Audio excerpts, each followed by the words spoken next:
Welcome on in to another edition of Ott The Record here on the Gem City Sports Podcast Network presented by Rebich Investments. This week we sit down with Otters assistant coach Keenan Reynolds, discuss his OHL playing career, his OHL coaching career, what got him into coaching, what he likes to do away from the rink, and a little bit of a jersey debate. Come along, we've got a lot of fun ahead. All right, we're here with Otters assistant coach Keenan Reynolds, one of the newest members of the Otters family this year. Keenan, thanks so much for joining us on the show.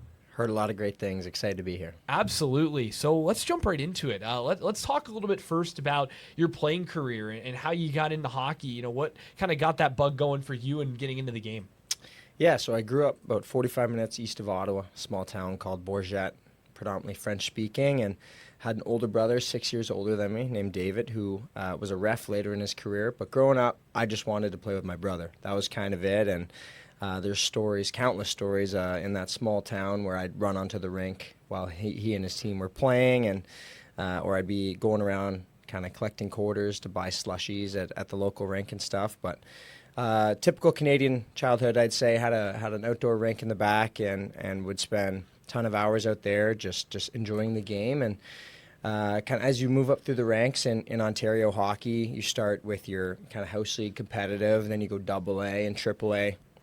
And I was fortunate to kind of make the team at every step, and at about 14, 15, kind of realized I was one of the top players in my area, and was fortunate enough to be drafted in the 4th round by the Owen Sound Attack in 2014, and again was fortunate enough to make the team at 16 and played 2 years in the OHL from 2014 2016. Then finished my playing career in Junior A and the CCHL with the Navan Grads and the Carleton Place Canadians. So definitely my career took me all over the place in Ontario and the U.S., and look back upon it fondly. Talk to me about your time in the OHL, Owen Sound and Flint. A couple of interesting markets for sure. You have a small market in Owen Sound, a building that's always packed, a building that's very tight, compact, one of the more unique facilities in the league. And for sure. Flint, who at that time was just kind of getting their feet down on the ground in Flint after moving from Plymouth. Yeah, obviously at the time I didn't know that Owen Sound was a small market. I didn't really know where it was, candidly. I was just super excited to have been selected, and was, like I said, fortunate enough to make the team at 16, and just was blown away by how tight-knit the community was. As you said, how fierce and ferocious those fans are in support of their team. And while I didn't exactly break any OHL scoring records over my time in the league, I think I gained an appreciation for what adversity early in a person's life can do in terms of shaping their character moving forwards. I think it really taught me a lot about myself and coming to grips with wanting to become a pro hockey player and falling short of that dream and building myself back up separate from the identity of being only a hockey player. And at the time, I really think I was living through my wins and my losses, which is great when you're winning and when everything's going your way, but it's not a really sustainable way to live your life. And I'm just really proud of the person I've become. And then transitioning to Flint, I was traded there at the trade deadline when I was 17. I was really excited, just looking for another opportunity because Owen Sound didn't really get many opportunities to showcase my skill set. And that was actually their first year during expansion season. And there's a lot of wild stuff that went on in Flint that year. We don't need to get into it. But, I just remember being ecstatic to play. I mean, I was telling you off camera, like I think every player's favorite coach is the one that plays them the most, regardless of how that relationship is on the ice, off the ice. And the coach that was brought in that year after everything went down gave me an opportunity, and I relished it. My time in the OHL was short, but it was memorable, it was formative, and I'm just so excited and so honored to be back in this capacity to help guide the next generation of Canadian and North American elite hockey talent. Absolutely. And, the first thing I'd ask you about Owen Sound, were you able to utilize the Bayshore bounce, and what is it like getting hit into those boards? Yeah. Well, the good thing for me was I definitely played a physical brand of hockey, so I was usually on the delivering end of big hits in the Bayshore Community Center, but you definitely had to learn to brace yourself early on. One story that sticks out for me from my 16-year-old career, we had a Russian import defenseman back when Russian players were still eligible to be imports, and I cut to the middle on him, and he just cold cocked me. Like, knocked me, not out cold, but on my back, and he stood over me and he said, "Don't cut to middle." His name was Damir Shripsianov. I think he's playing the KHL now. I think he wears a letter. He played for the Russian World Junior team, but it was trial by fire as a 16-year-old. There's no doubt about it. But again, I look back on those memories as ones that have made me who I am today, and I'm really appreciative of my time in that league. With the Otters connection now, what was it like playing against some of the superstars that were on those Erie teams in those years? Yeah, I mean, it was never an easy game against Erie over the 2 and a bit years I played. I think they won 50 games every year. First year they were led by Connor McDavid, Dylan Strome, the Radishes, in addition to about 5 to 10 other guys I could probably say off the top of my head. Warren Fogle. It was kind of a wild team looking back. And then the next year, speaking to Alex DeBrincat, how good he was in this league, I remember there were some rumors going around like he had only kind of scored the goals he scored as a 17-year-old because he was playing with McDavid. And I didn't buy into that. I could kind of see this guy's legit. But that second year he came in, played with Strome, scored 50 goals again. And everyone was like, well, you're playing with Dylan Strome. Like, you're going to score 50 goals. And that time I was like, maybe, because Strome had been so dominant in the OHL up to that point, and as a distributor, he's done the same thing in the NHL for a guy like Ovechkin as well. But then DeBrincat came back in his third year, which I actually started in Flint at 18, and he had 67. And I think that basically put all the doubters to rest. So, Erie was a phenomenal team. I still remember the fans. Obviously, our home opener just the other day, fans were amazing. They were the same unbelievable group of fans back then, loud, in your face, super passionate about the team. And I think every player that has the opportunity to come and play either for the Otters or against the Otters in the EIA is just blown away by our fans. 100%. And, it's the fans, it's the energy, and it's like the perfect combination of the building is built to be loud. Like the way it was built in the early 80s, like sound just like hangs in there. So not only the passion, but the way it's built. I mean, it's like the perfect concoction of what I think is the loudest rink in the OHL.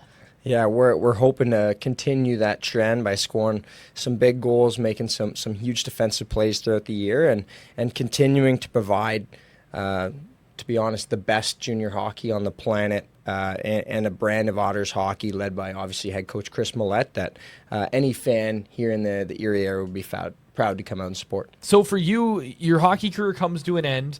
What was the first step into coaching? What made you want to get into coaching after coming out of your playing career? Yeah, so I think I was just very tired at the end of my playing career at 20. I think my last 3 years all ended with season-ending injuries.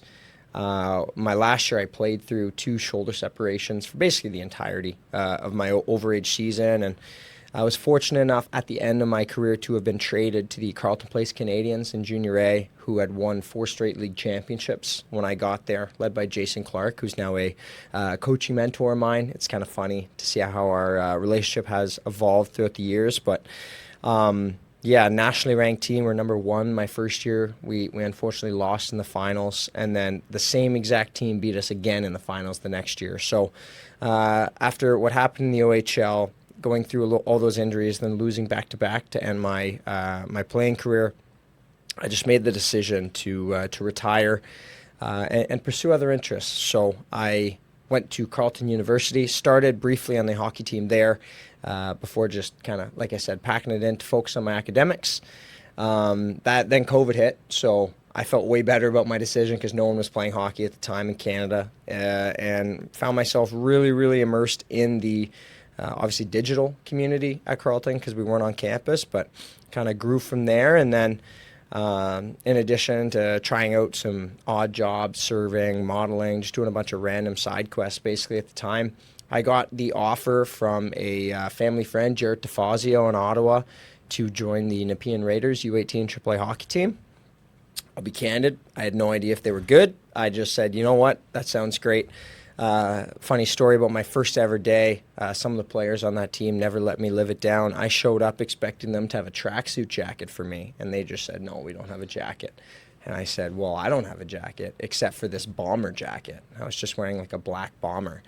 And they were like, well, throw it on. So my first ever practice as a coach, I had a black bomber jacket on. It just looked like a doofus. But Yeah, that team was really, really good. We were actually ranked number one in Canada for the U18 AAA level for a large portion of that year.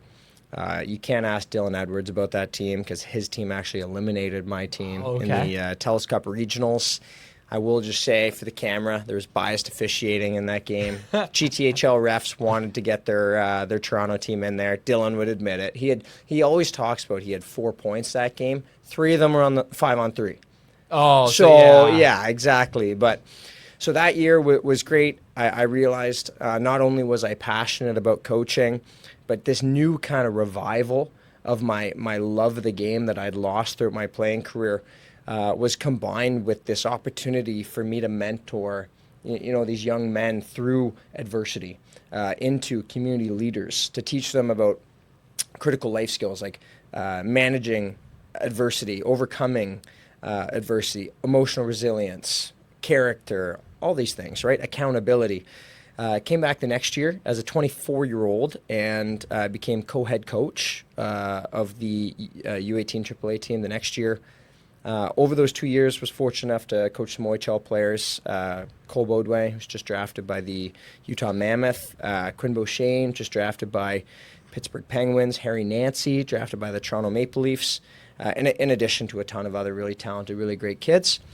That year, I also kind of hopped on the bench with the Junior A team in Nepean and was fortunate enough to get my first Junior A win, my first game, which was super exciting. And then that next year, full-time associate coach in Junior A at 25, which was a lot. And throughout that time as well, I was working with Shelley Kettles in Ottawa, who's the technical skating coach for the Ottawa Senators.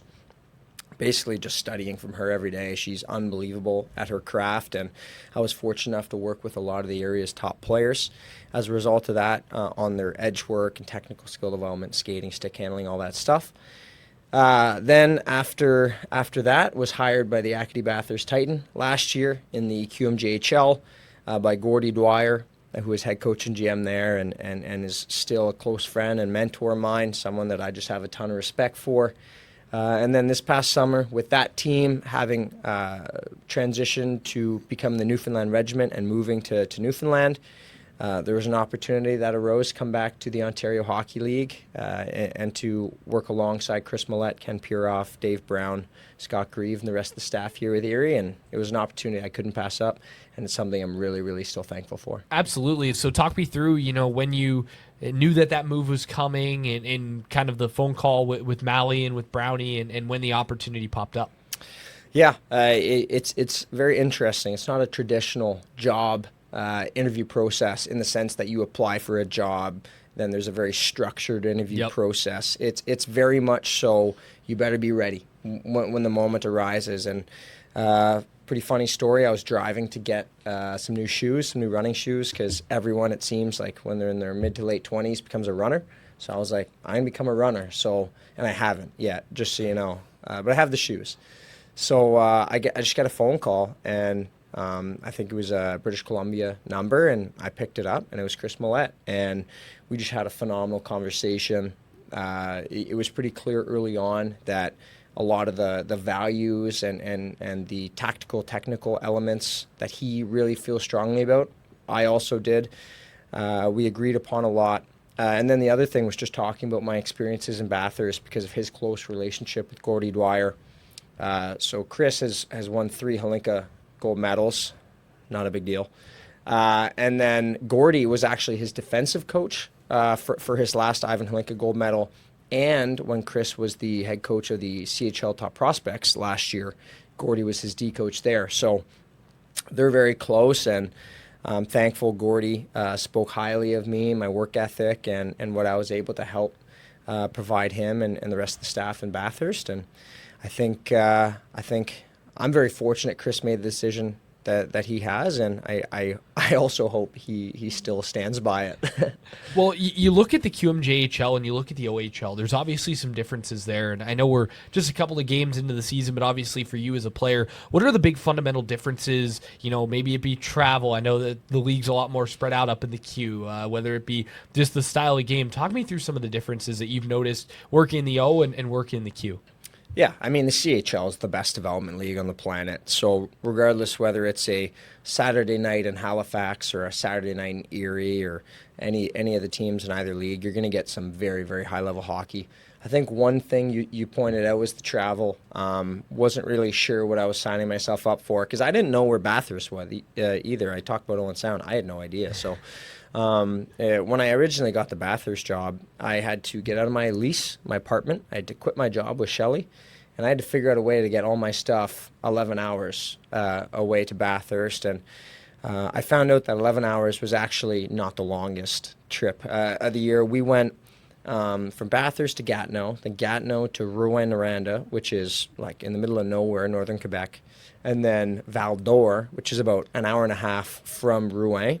And then which is closer to North Bay, right? Than Yeah. it is to any team in the queue, I think. Exactly. Yeah. Exactly. So definitely an isolated spot. Some really cool history and a cool road trip, memorable, a moment from last year that I really enjoyed. Gordy couldn't actually make that trip because he was on scouting. So Dylan Beston and I, the two assistant coaches, had the reins for a few games, which was fun. But yeah, so that bus ride home, I think it was 15 hours through the winter, like ton of snow and stuff.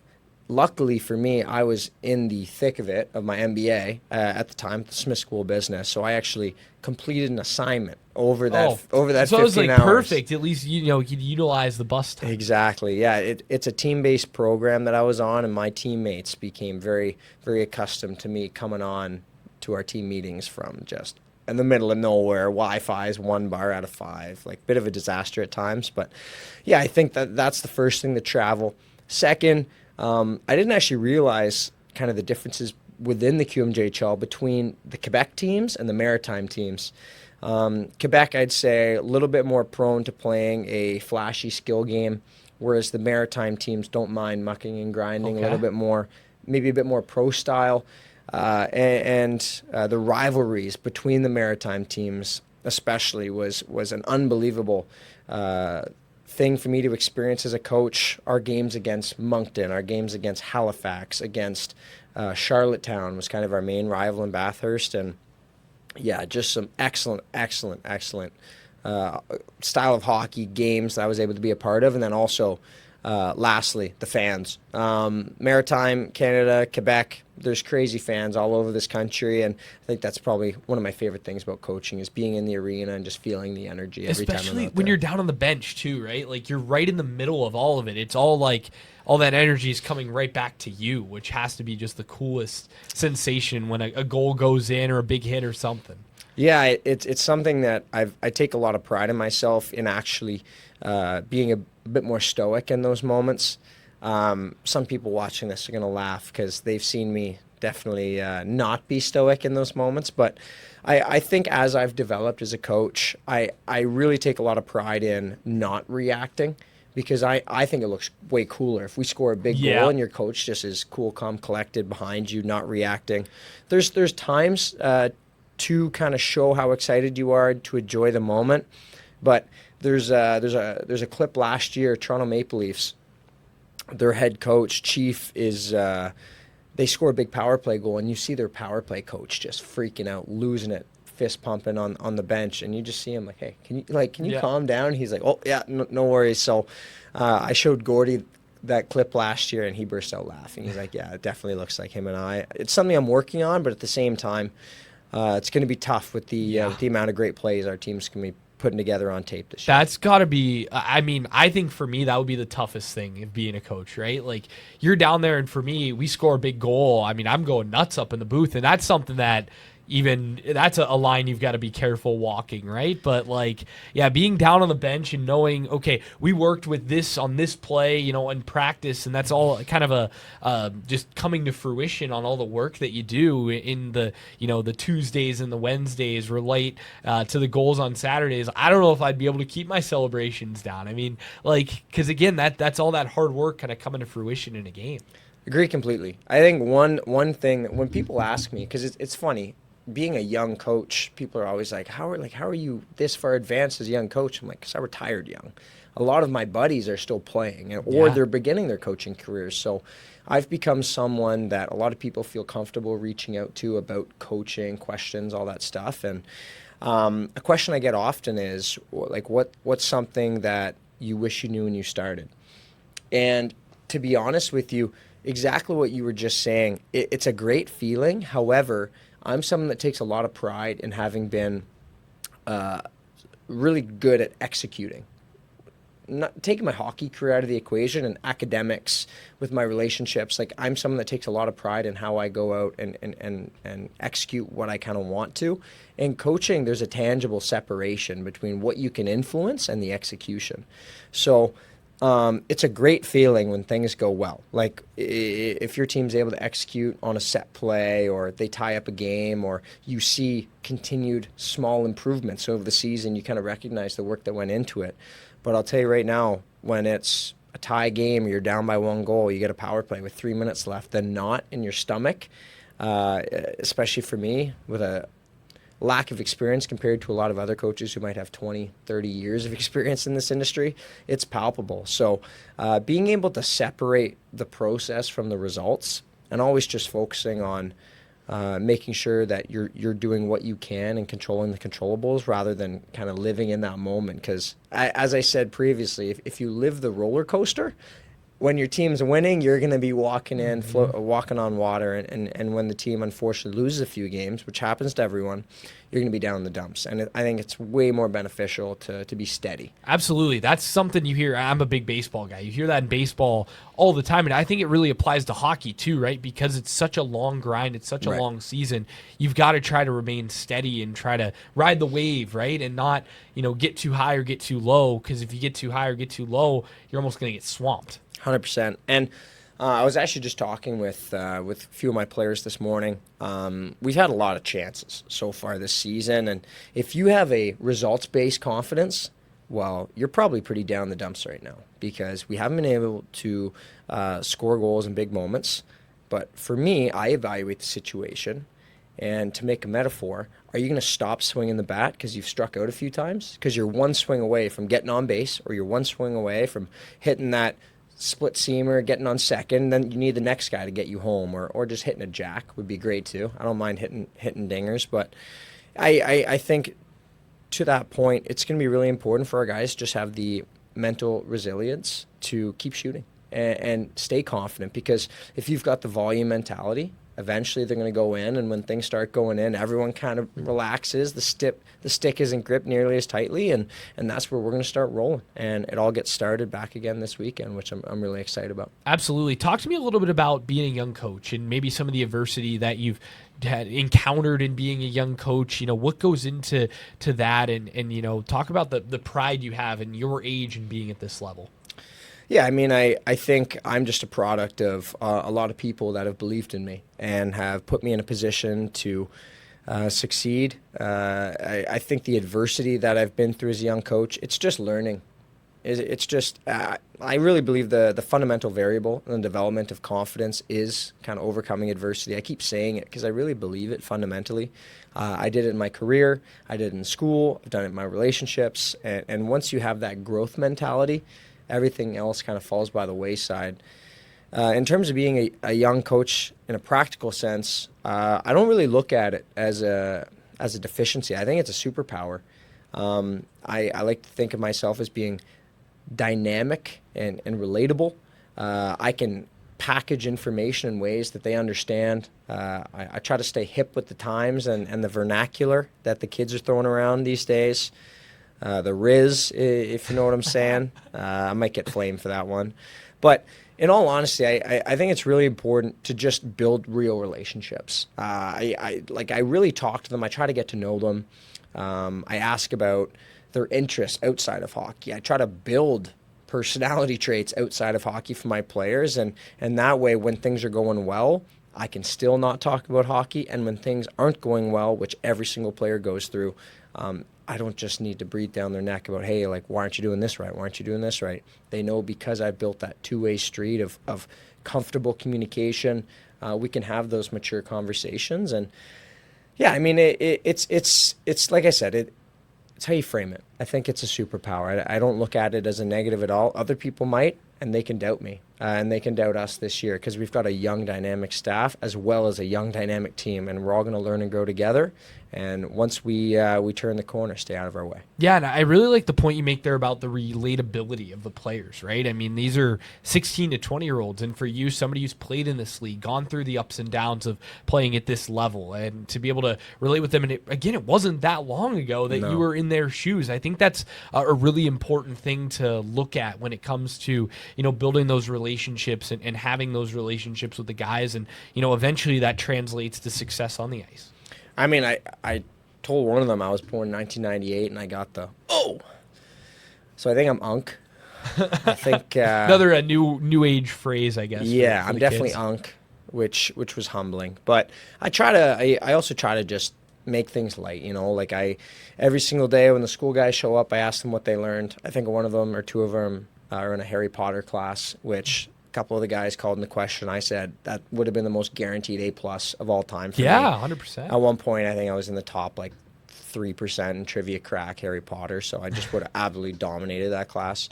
But yeah, I mean, being an OHL player it comes with a ton of pressure. It comes with family pressure. It comes with execution pressure. It comes with living away from home at a young age and having to show up to the rink every day and bring something consistent in order to earn your coach's trust. And as much as we want to professionalize this level, they are kids, right? 16 to 21. I know I made a ton of mistakes at that age, on the ice, off the ice, and I look at this as just a wonderful opportunity to help, I'm not going to say mentor, but help support and empower and uplift these guys on the ice, off the ice, hockey, non-hockey, to just be there and be a resource for them. Because ultimately, whether they succeed as a professional hockey player or whether they become a firefighter, a doctor, a lawyer, a plumber, electrician, I really want to be the type of coach that they look back upon one day and they're like, you know what? He was a great person. We had a great relationship, and he never gave up on me. And so far in my career, as much as the wins and the power play goals and the really highs of highs are memorable, I think the most important relationships that I've built are what I hold most close, and helping kids that may be struggling with personal lives, low confidence, overcome that and build back towards where they need to be from a confidence and enjoyment standpoint. I just think there's really no better way for me to be using my skill set. And 100%, I think the biggest thing that got lost in me in, getting into this field and getting into with this team is when I was a kid growing up, going to games here, these are these big names, big time players, I don't think that, oh my goodness, they're kids, right? They're going to school. They're, battling with a lot of the stuff that you just mentioned. And now that, I'm on the bus with these guys and around these guys all the time, I think it really kind of hits you that, you know what, these guys are playing at a really high professional level, the best junior league in the world. And at the end of the day, they're kids. I think that's something that really gets lost a little bit in the shuffle. 100%. And I mean, I think the professionalization of amateur athletics at every level in every sport over the past kind of decade has really moved the agenda forward in terms of these kids are legit early. They're media trained. They have routines. They get into the gym. They know what their body needs. They're taking their protein shakes. And yet they make some decisions where you're like, what is going on? And you kind of have to wait a second, they're just kids, right? So that's another reason I feel like I was brought in here, is because I like to think of myself as a high character person, someone that is very detailed, has good habits.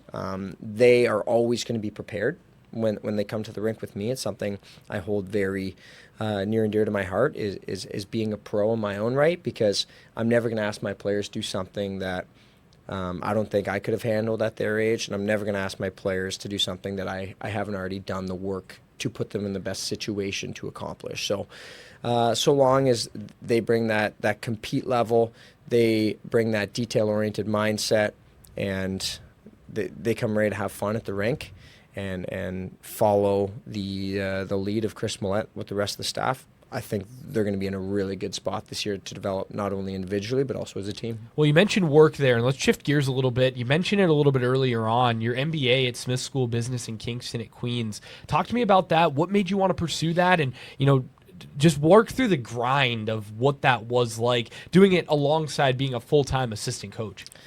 Yeah, it wasn't for the faint of heart, for sure. I think coming into my undergraduate degree at Carleton, I studied political science. Being in Ottawa, it's the capital of Canada, the proximity to Parliament, which is our White House in Canada, was something that was really intriguing for me. I also love reading and writing and critical thinking, formulating arguments, writing essays.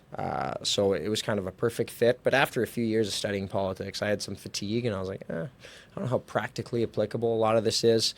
During COVID, I was fortunate enough with a really close friend of mine, William Brown, who's now a lawyer in downtown Toronto. He was actually an OHL alumni too.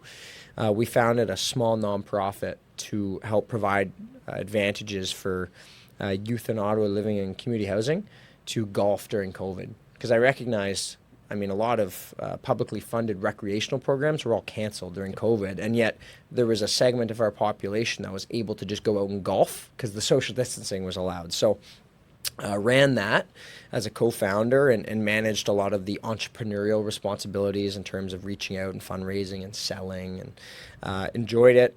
Parlayed that into what was called the GDB program at the Smith School of Business at Queen's University, which was a 4-month super intensive diploma that represented half of an MBA, with the caveat that I would get priority acceptance later on if my grades were up to a certain standard. And like I said, I am an academic and I hold myself to a really high standard that way.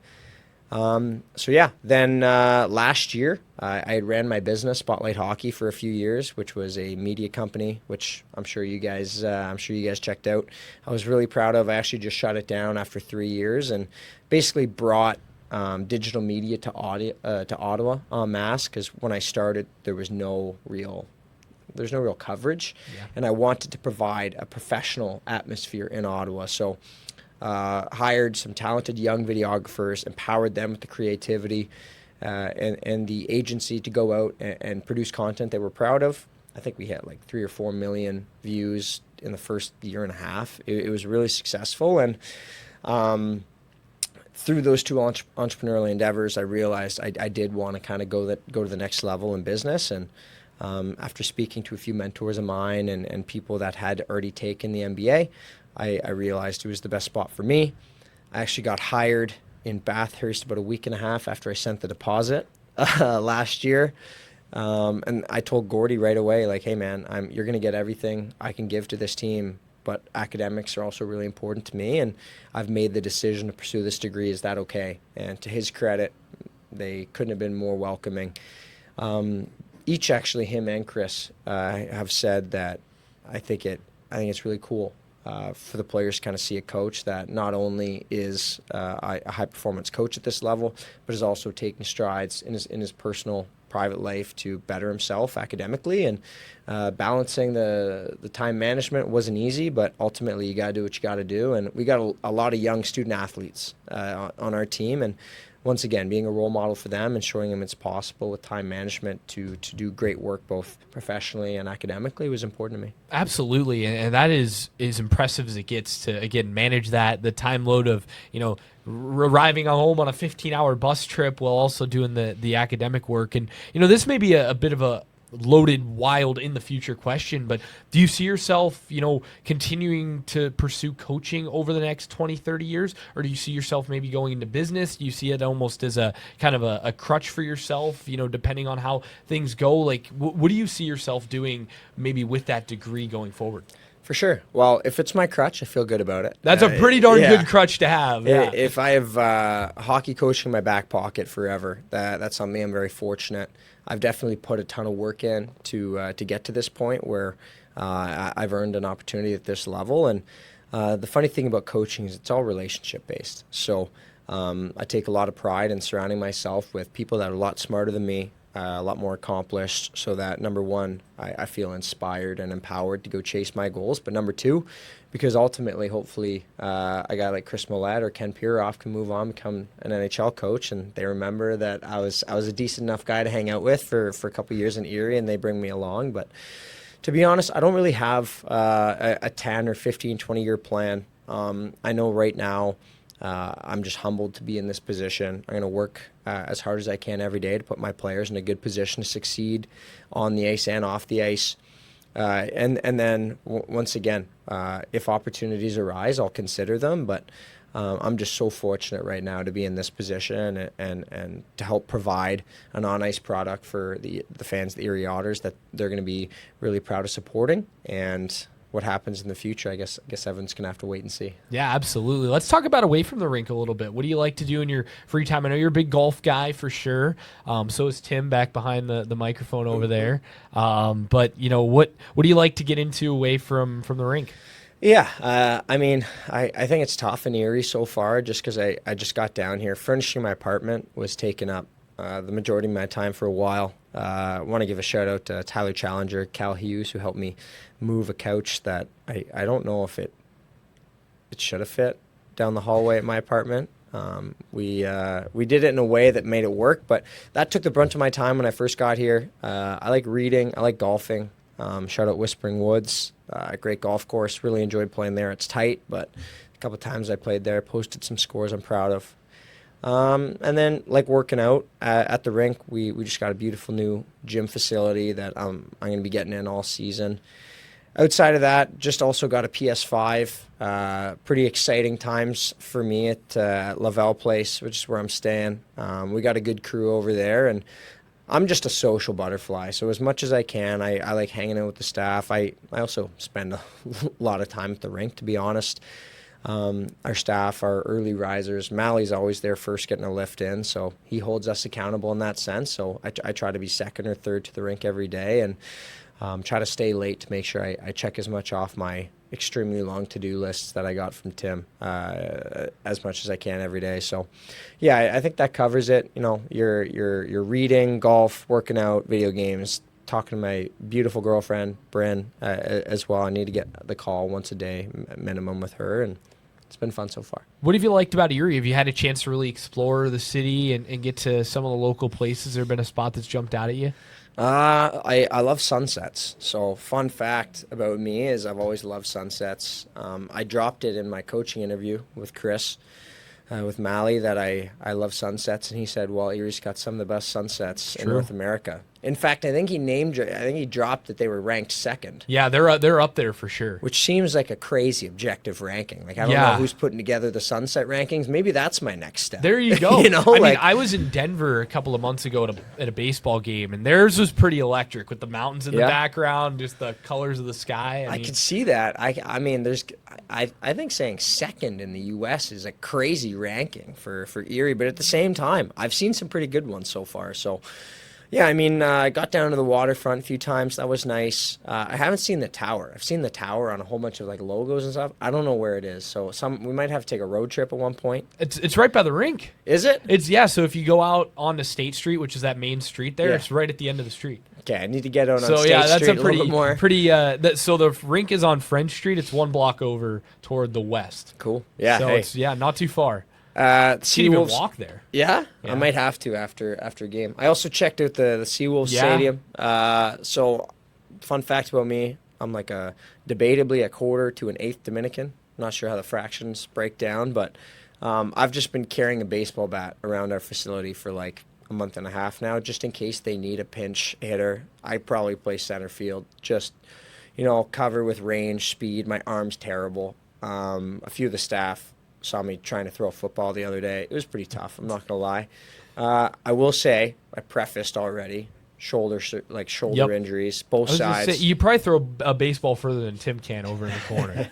Tim's actually very true. Tim's had some tough luck with his shoulders too. So. Yeah, we got about 2 working shoulders in this room, and they're both on you. So, but yeah, I mean, just trying to get scouted. I've never really taken BP. I've been saying their field, the grass looks unreal. That'd be so fun. I brought cleats up. I've got football gloves. Just give me a bat. Let me rip. I'm Dominican. Like, I'm probably related to David Ortiz somehow, going back in the past in the Dominican Republic. I feel like it's in my blood. I just was never given a chance growing up. So there's a chance. I'm like, hey, watch out. I might be a dual athlete. Well, single athlete. 'Cause I'm not an athlete anymore, but I might be able to get out there for the Seawolves next season. Yeah, that would be pretty sweet. And at the time of recording this, we are on the night of them potentially winning a third straight Eastern League championship. So pretty cool stuff there. I mean, yeah, I've had some great experience there. I know I'm a huge baseball guy, so always enjoy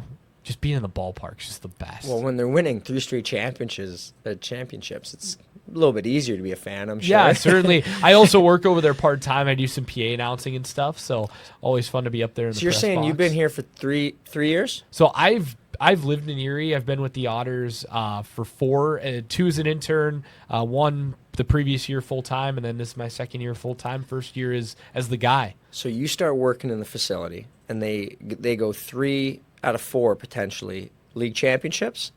It might be you. I don't know. Yeah, I was Might going be to say, you, man. I've worked with the team since 21. And I think 22 is the first year they made it, and then they lost in the final. They actually got no hit in the last game. That's tough. Yeah, that is That's not ideal. That's where if you're the hitting coach. Remember I said that knot in your stomach? You're like, this is probably look. by like the 3rd, 4th inning, even maybe later on. You're like, yeah, That's what I like about baseball. Like, a good pitcher can just completely take over. It's amazing, right? Now, of course, I'm a huge Pirates fan. For most people who know me, Paul Skeens, watching him every 5th day, like, it's always a treat. The other 4 days are kind of rough. Actually, not really for the pitching. It's the hitting that's the problem there. But oh man, yeah, it's always fun to just watch a great pitching performance. And I don't know if there's really many kind of carryover between baseball and hockey. Is there anything that you guys can maybe learn from their coaches or any crossover there?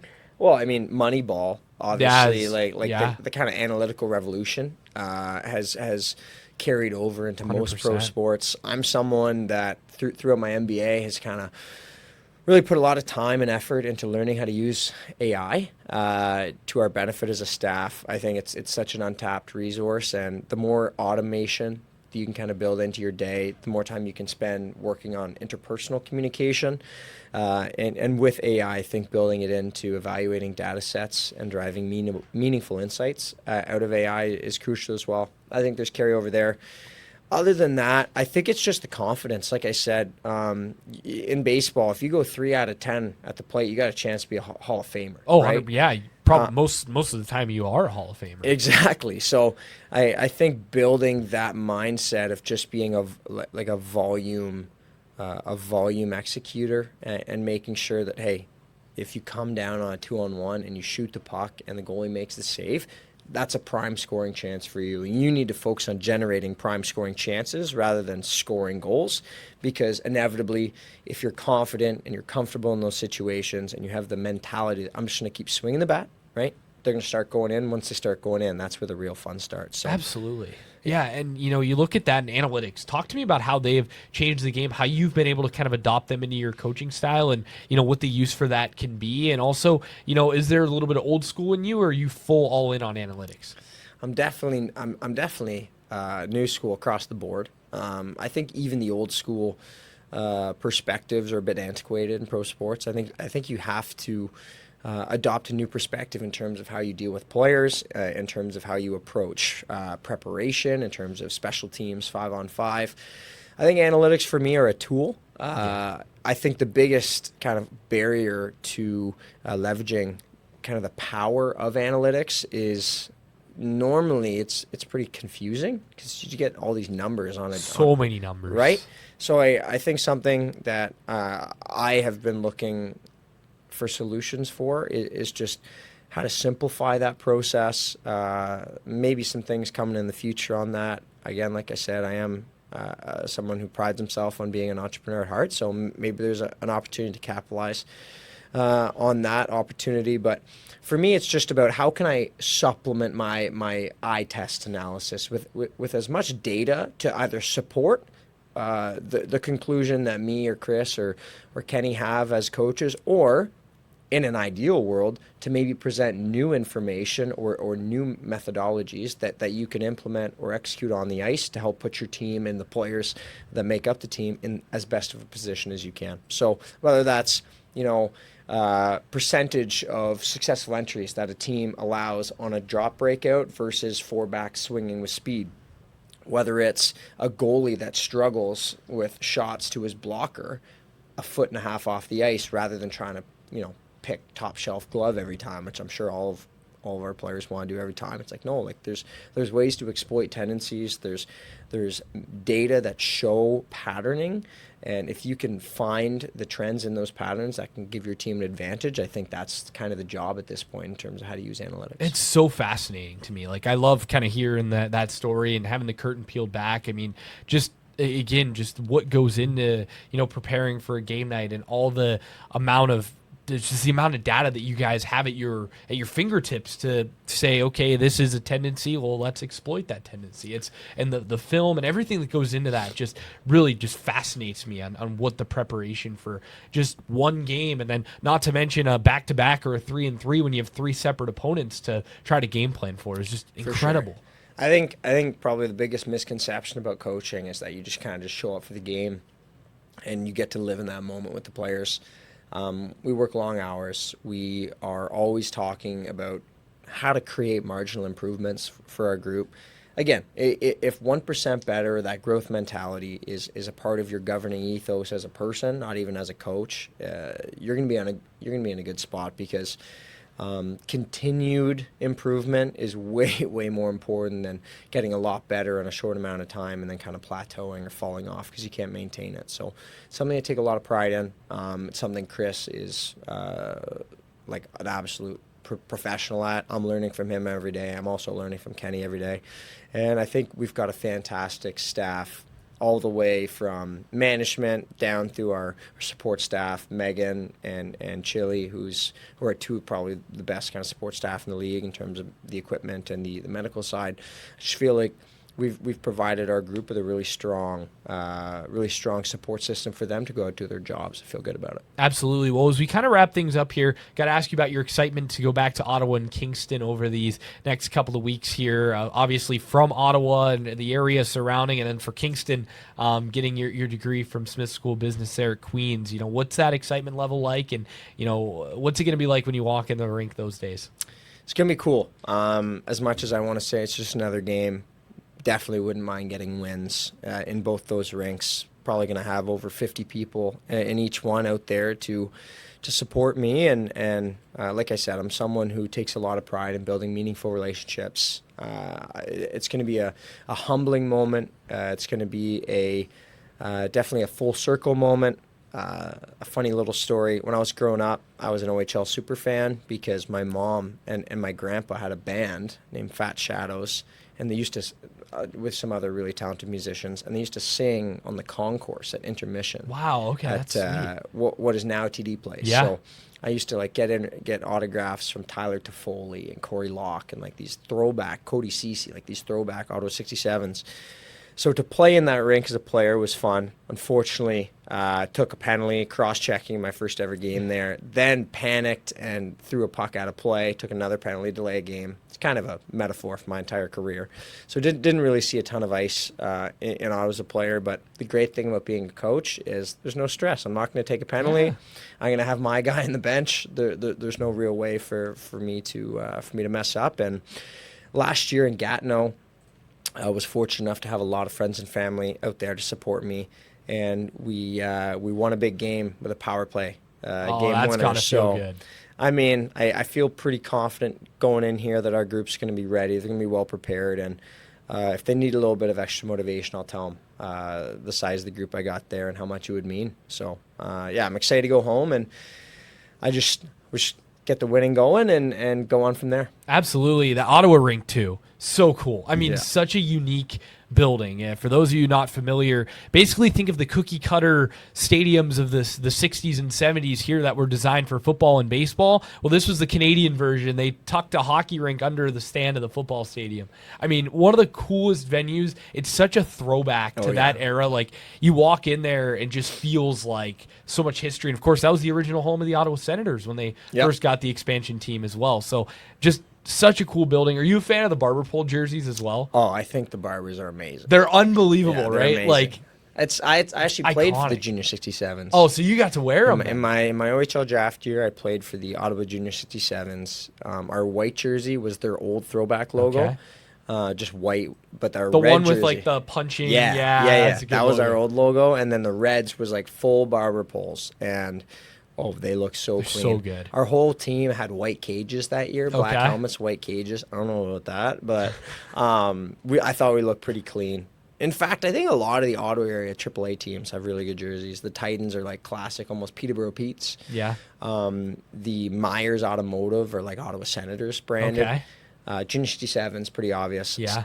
Ottawa Valley or Upper Canada Cyclones, I should say, are like yellow and blue. Some really cool colors there. And then the other team I played for, which is like Eastern Ottawa, is the Eastern Ontario Wild. So it's like all Minnesota Wild That's stuff, cool. but like retro Wild with like a lot of light red Yeah. thrown in there too. So I was fortunate enough to have some pretty cool jerseys. Are you a big jersey like uniform guy? I think so. I think Yeah? I'm just stylish in general. Like I care about looking good, look good, feel good, play good, Absolutely. or coach good in my case. But I think fashion and aesthetics. I think with the media business and I think it's something I really enjoy. I love jerseys. I'm a huge jersey What's your collector. best jersey then? Like, So in my collection or like Just, all around, like let's my go favorite jersey. Mount Rushmore, any sport jerseys. Chargers powder blue for sure. Okay. I'm a big fan of the Chargers Like Dan powder Fouts blue. era or like current? No, before Dan Fouts. Dan Fouts era would have been like the darker blue and then like the Right. yellow. I'm talking like their original like AFL days. Like Okay. Lance Allworth running around Okay. powder blue. Let's see. Yeah, Tim's got a couple pulled up. That's the more current one there. The one of LaDainian Tomlinson. That's the original. Oh, I see. One that you So see. do you there. like those new ones? I do like the new ones. The new a ones lot. are pretty The new fire. ones are pretty clean. Charger ones are great. Chicago Blackhawks home uniform. That red? Yeah, I Yeah, really the like red the red, ones are fire. clean, Yeah. like just simple.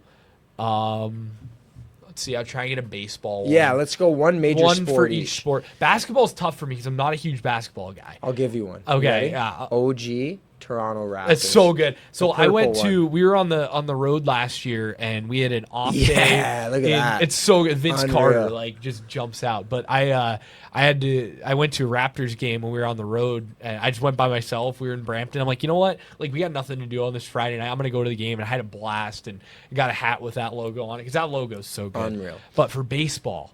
That's gonna be a tough one for you. Baseball's tough because obviously, like you think, I would probably have to say Montreal Expos powder blue road uniform those are pretty is really really good. Those are real nice. I mean, that's a classic.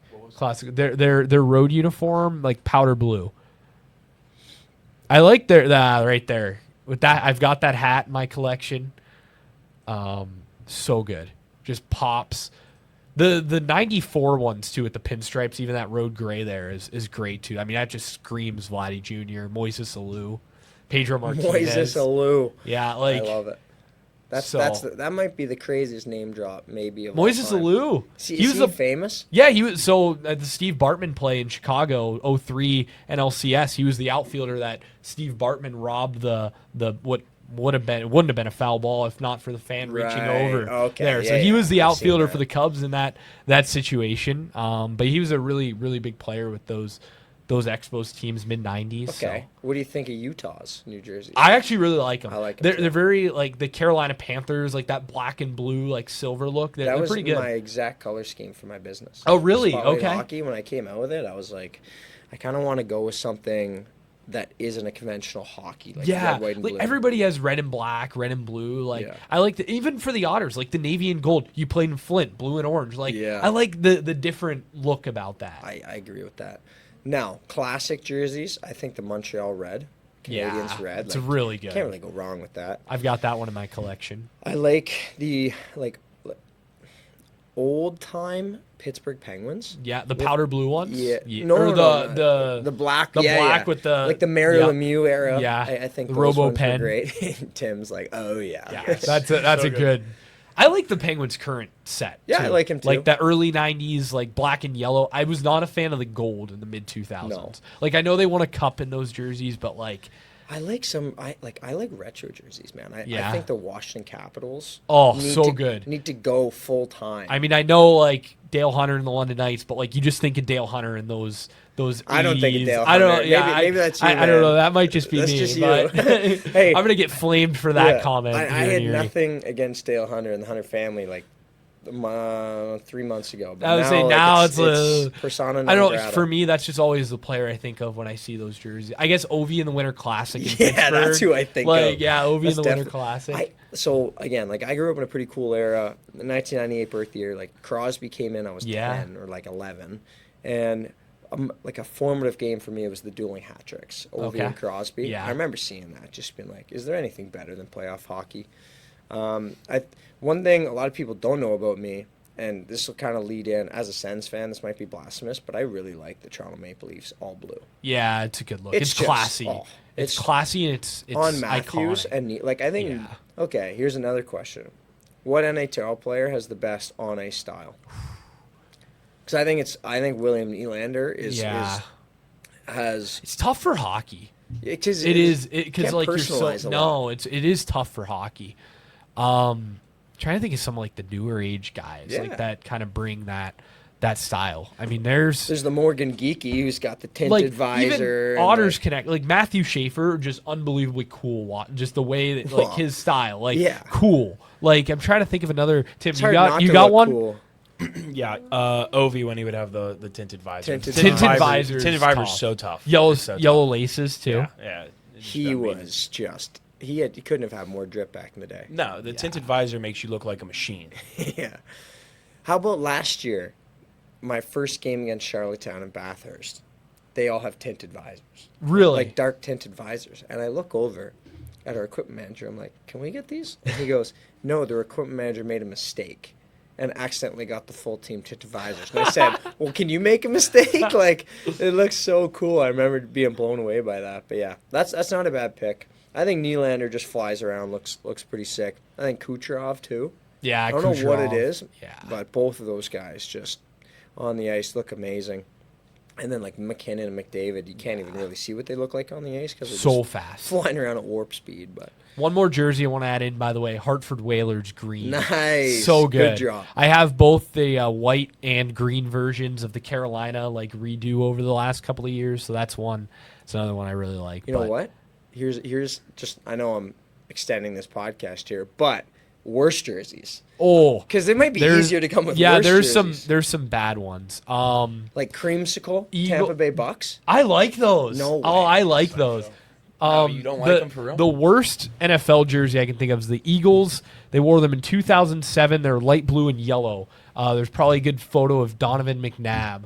Just look up Philadelphia Eagles yellow jerseys. That's the worst one I can think of for football.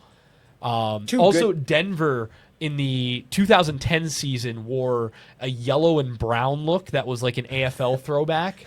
That was also not good. I'm not a fan of the Padres current. Yeah, those are terrible, tough, man. With that material as well, which was actually like the material was. They back look like then. if someone tried to draw an Erie Otters jersey from memory. Yeah, that's a. But then you got the Kelly Green right I was next to it. about It's to say, amazing. Kelly Green's amazing. So good. Another like throwback jersey I love is Kachina.